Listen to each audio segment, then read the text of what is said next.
یہ سوال ہے، کیا وہابی مسلک کے نامزد امام کے پیچھے نماز قابل قبول ہے؟ اگر نہیں تو وجوہات سے قلوب کو مطمئن فرمائیں۔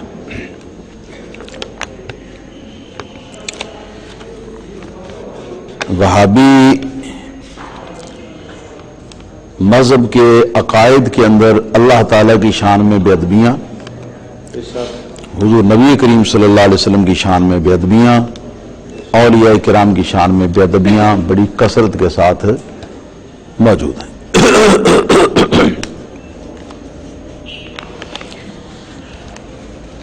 ان بے ادبیوں اور بد عقیدتیوں کی بنیاد پر یہ بد مذہب ہیں، ان کے بد مذہب ہونے میں کوئی شک نہیں۔ البتہ جن کی بے ادبیاں اور جن کے عقیدے کفر کی حد تک پہنچے ہیں، ان کے اوپر کفر کا حکم جو ہے وہ بھی جاری ہے، اور ان کو ہم مسلمان نہیں سمجھیں گے۔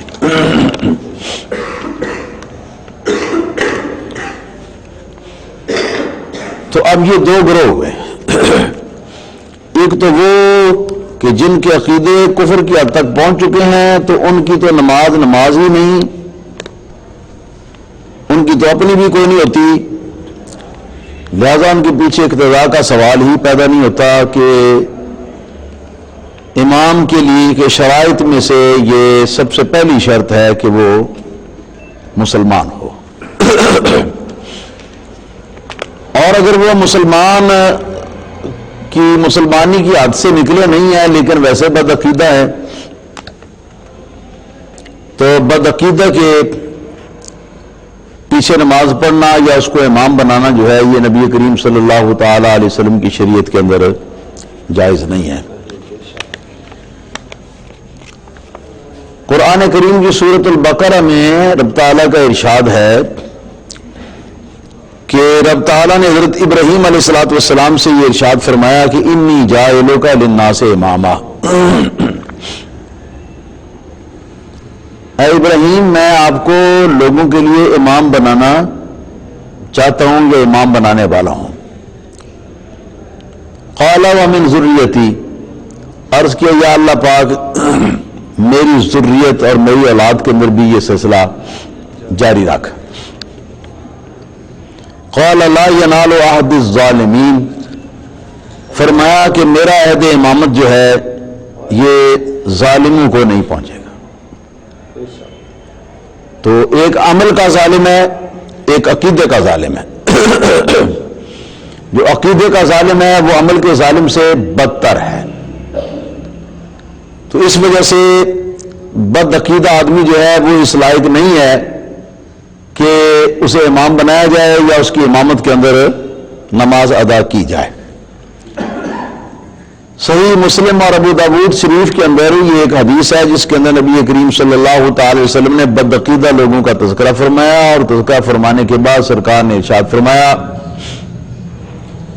کہ لا تواکلوہم ولا تشاربوہم، ان کے ساتھ کھانا پینا نہ کرو، ولا تجالسوہم، ان کے ساتھ ہم نشینی بھی نہ کرو، ولا تناکحوہم، ان کے ساتھ نکاح رشتہ داری بھی نہ کرو، ولا تصلوا معہم، ان کے ساتھ مل کے نماز بھی نہ پڑھو، ولا تصلوا علیہم، اور جب وہ مر جائیں تو ان کا جنازہ بھی نہ پڑھو۔ تو جس کو آپ اپنے ساتھ کھڑا کر کے نماز پڑھیں تو سرکار دو عالم صلی اللہ علیہ وسلم اپنے ساتھ نماز کی حالت میں کھڑا کرنے سے سرکار منع فرما رہے ہیں، تو اس کو آگے کھڑا کرنے کی کیسے اجازت دیں؟ نبی کریم صلی اللہ تعالی علیہ وسلم کی ایک حدیث پاک حضرت عبداللہ بن عمر رضی اللہ تعالیٰ عنہ سے مروی ہے، ابو داود شریف کے اندر موجود ہے اور بھی حدیث کی کتابوں کے اندر آئی ہے کہ ایک شخص مدینہ منورہ کے کسی محلے میں لوگوں کو امامت کرتا تھا۔ ایک مرتبہ اس نے کعبہ شریفہ کی طرف منہ کر کے تھوک دیا، اور یہ تھوکنا کئی 100 کلومیٹر کے فاصلے سے تھا، درمیان میں دیواریں بھی تھیں، عمارتیں بھی تھیں، درخت بھی تھے، پہاڑ بھی تھے، مگر اس کے باوجود چونکہ اسلامی آداب کے منافی ہے، کعبہ شریفہ کی تعظیم و تکریم کا تقاضا ہے کہ اس کی طرف منہ کر کے نہ پیشاب کیا جائے اور نہ اس کی طرف منہ کر کے تھوکا جائے۔ تو صحابہ کرام نے نبی کریم صلی اللہ تعالی علیہ وسلم کی خدمت میں شکایت کی۔ نبی کریم صلی اللہ تعالی علیہ وسلم نے ارشاد فرمایا کہ لا یؤم بکم، فرمایا کہ آئندہ وہ شخص تمہارے امام نہ بننے پائے۔ چنانچہ جب اگلی نماز کا وقت ہوا تو وہ صاحب مصلی کے اوپر آگے، مصلی سے میری مراد جگہ ہے نماز کی، اس زمانے میں مصلی ہوتے ہی کہاں تھے، جائے نماز پر اس نے جب بڑھنے کی کوشش کی تو لوگوں نے اس کو بتایا کہ نبی کریم صلی اللہ علیہ وسلم نے تمہیں امامت کے منصب سے معزول کر دیا ہے اور ہمیں اجازت نہیں دی تمہارے پیچھے نماز پڑھنے کی، پیچھے ہٹ جاؤ۔ وہ پیچھے ہٹ گیا اور کہنے لگا کہ اچھا میں خود سرکار کی بارگاہ میں حاضر ہوں گا اور حاضر ہو کے میں سوال کروں گا۔ تو نبی کریم صلی اللہ تعالی علیہ وسلم کی خدمت میں وہ شخص حاضر ہوا، حاضر ہو کے عرض کیا کہ حضور کیا آپ نے مجھے امامت سے معزول قرار دے دیا ہے؟ سرکار نے فرمایا کہ ہاں، لیکن یہ بتا کہ تو نے کعبہ کی طرف منہ کر کے تھوکنے کی بے ادبی کی تھی۔ عرض کیا حضور یہ تو کام مجھ سے ہوا ہے۔ تو سرکار دو عالم صلی اللہ علیہ وسلم نے ارشاد فرمایا فقد آذیت اللہ ورسولہ، تو نے کعبہ شریف کی اس بے ادبی کی وجہ سے اللہ تعالیٰ اور اس کے رسول کریم صلی اللہ علیہ وسلم کو ایذا پہنچائی ہے، اور جو ایسا بے ادب موذی ہوتا ہے وہ امامت کے لائق نہیں ہوتا ہے۔ تو اب یہ دیکھیے کہ ایک اس کی غلطی ہے، اس کا گناہ ہے، اس کی بے ادبی ہے، کعبہ شریف کی طرف منہ کر کے تھوکا،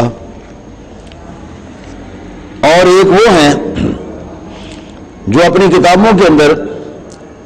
نعوذ باللہ ثم نعوذ باللہ یہ لکھتے ہیں کہ اللہ تعالیٰ ہنسی کرتا ہے، اللہ تعالیٰ مذاق کرتا ہے،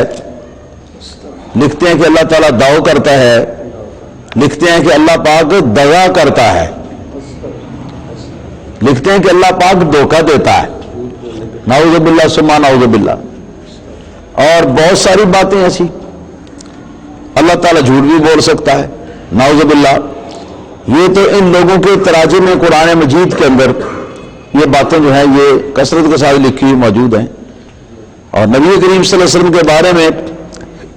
ان سب کا بڑا بزرگ انڈیا کے اندر یہ مولوی اسماعیل دہلوی ہے۔ تو مولوی اسماعیل دہلوی اپنی کتاب صراط مستقیم کے اندر یہ لکھتا ہے کہ اپنے شیخ یا اسی جیسے اور بزرگوں کی طرف خواہ رسالت مآب صلی اللہ علیہ وسلم ہی ہوں، اپنی ہمت یعنی توجہ کو لگا دینا اپنے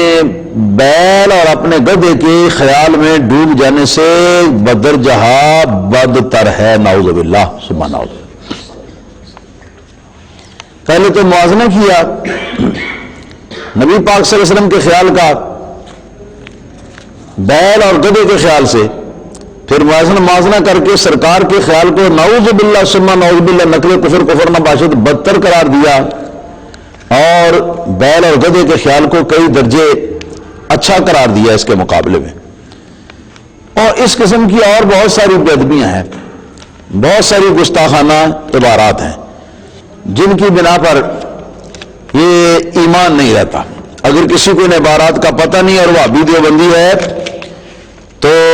اگر واقعی اس کو پتہ نہیں، ان عبارات سے آگاہی ہی نہیں ہے اور اپنے عقیدے کی روح سے اس نے کبھی ایسا عقیدہ نہیں رکھا، کبھی ایسا لفظ نہیں بولا کہ جس کی وجہ سے کفر اس کے اوپر صادق آتا ہو، تو اس طرح کا جو وہابی ہے وہ وہابی بد عقیدہ ہوگا، بد عقیدہ گمراہ ضرور ہوگا۔ اور جو بد عقیدہ گمراہ ہے تو وہ مشائخ ان کے اور وہ ان کے بزرگ علماء کے جنہوں نے کفر اپنی کتابوں کے اندر لکھے ہوئے ہیں، ان کے تو ادب نہیں ہے نا، ہر حال میں ان کا تو وہ ادب کرتا ہی ہے، لہذا خطرے سے خالی کوئی بھی نہیں۔ تو ان لوگوں کے پیچھے نماز پڑھنا جو ہے یہ جائز نہیں ہے، نہ ان لوگوں کو امام بنانا درست ہے۔